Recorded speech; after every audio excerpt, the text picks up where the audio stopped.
was bright and striking, and the white trim outlined the windows of the roof and the car, one-car garage.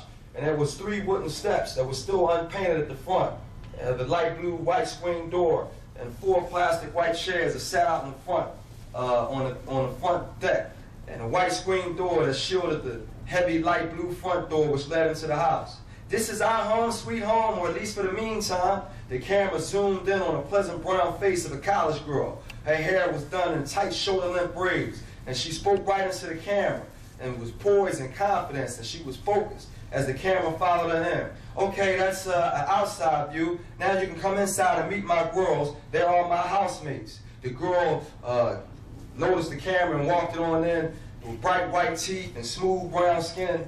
And we call ourselves the chocolate crew because we all chocolate brown, but we didn't plan it that way. It's just no favoritism or nothing like that. That's just how it happened. We all go to Dillard University, and we just call ourselves the chocolate crew because we chocolate. But anyway, let's walk inside and meet my girls. The lens zoomed in again as the camera walked inside the New Orleans house and through the front door.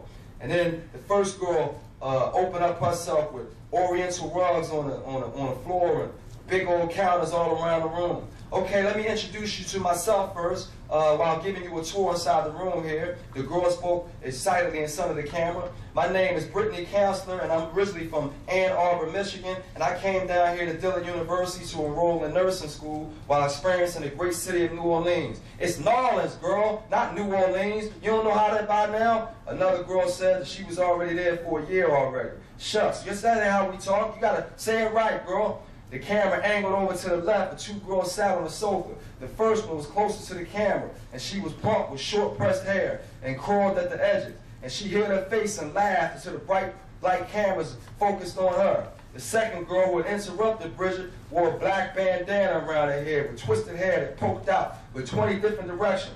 And she had smooth skin as well. And she was a loudmouth talking girl, ready for the camera. Bridget grinned and said, "That's Eula Frederick and my girl Ayanna Timber." The camera zoomed in on Ayanna Timber, the one with the twisted hair and the loud mouth, and she responded accordingly with her hands swaying and her head bobbing and her mouth moving to her own beat. Yeah, I'm the A to the Y double N-A, and if you wants to play, then you can swing my way, because I can send you to the graveyard if you try to be a thug and act all hard, right? And then she poured out to Carton. And we can press go, and I can go flow for flow, show for show, and now you know. Okay, so now she want to be a rapper, Bridget said, as the camera kept reeking. And then Ayanna grabbed the camera back. Wait, I'm not finished yet. Laughter filled the room, including the grin from the 4th housemate, and she was the one that didn't do a whole lot of talking. Anyways, Ayanna's from Houston, and she's from the Southwest Side. Ayanna screamed out. Look, forget about all that. He's supposed to be studying all of us. Let's just stop talking, Ayanna, for a minute. You always talking, Bridget continued. Ayanna said, look, I'm a sociologist, and so I'm supposed to talk. I'm supposed to tell people what it is. Whatever, Bridget said. You need to keep your mind on your work and stop rapping all the time. Maybe you get better grades then. Oh, you ain't got to tell my business for the camera. What you doing, girl? Shucks, B. Keep your mouth shut, little Creole girl in the back said. And then the cameras angled off again with the rapid conversation, past Bridget and past Ayanna. And then it focused on Eula. And Eula didn't want to talk to the camera at all. Well, look, I'm not here to talk to the camera. I'm just, down here from Missouri, and I'm just here to go to Dillard and have a great time. Laughter filled the room again. Ayanna said, girl, stop trying to explain everything. You need to be a damn anthropologist, Bridget, the way you try to explain everything. Let us explain our own stuff. And some of the words you meant to use all the time, Bridget responded. Well, anyway, she said, moving on. Eula Frederick, she's from Alabama, really, and she's a nursing major like me. That's how we all met in our freshman year, going to our freshman classes. Well, why don't you shut up a minute there? Eula introduced herself, Ayanna snapped. Bridget sighed and didn't say another word. What use was it? Ayanna was just unruly. She was disruptive force, but Bridget was raised in civility. The camera zoomed in and focused in on Eula's frame again while she sat on the sofa. And then she watched apprehensively as the camera viewed out and the lights got brighter in her face. Well, we're the chocolate crew or whatever, but it's not just because we're brown, we're also tasty. Laughter filled the room again as the camera zoomed in and focused on this 3rd housemate. And then the 4th housemate that was sitting at the table, listening to everything, and all the girls playfulness. The camera zoomed in on her, and the camera angled back out as Eula. I can't speak for everyone else, But I know I gets mine, Zula said. And then she locked in and she said, well, I don't like to shock people, but I'm going to say what I'm going to say. Bridget stopped at the tone of the conversation. No one asked you about all that, Eula. You don't have to share all that. Have some decency. Ayana said, girl, she can say what she want to say. She can say she get a man if she wants to. What's wrong with that? I know I get mine. Yeah, you hang out way too much with her, Bridget responded. Ayana frowned and said, Bridget, let's try to act like you don't get yours. You got a man too in here. Don't try to act like you ain't down with it. Eula agreed with Ayana. Okay, they had to move on. Finally, the fourth housemate spoke up from the dining room table.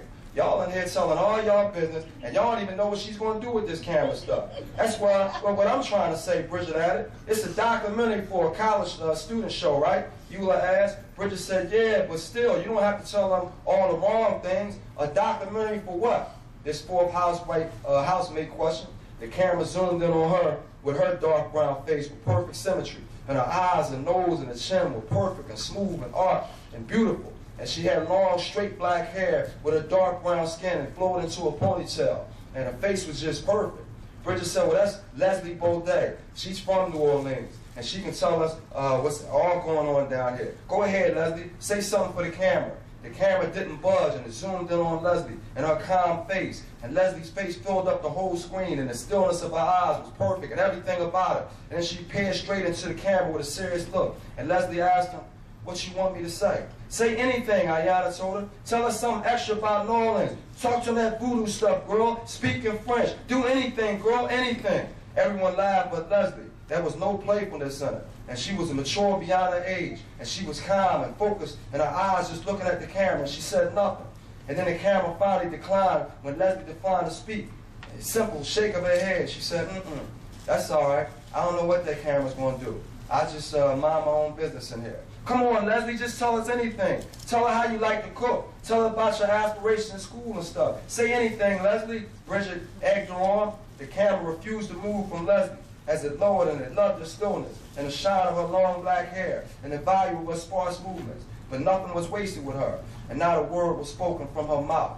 Bridget apologized to the camera holding friend once they walked outside. I'm sorry about that, Kaya. I mean, Leslie knew that we were here with the cameras, and she agreed to do it and everything. But I guess she's just hard to get to talk to.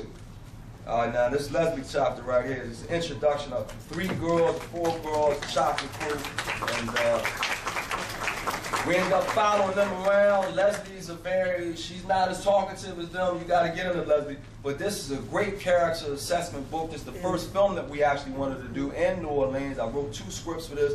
And so this Leslie book, you got to read more of it for yourself to find out everything about Leslie. But this is my favorite character there. That's just a quick reading. I'm going to do another quick reading from the 12 Brown Boys, and then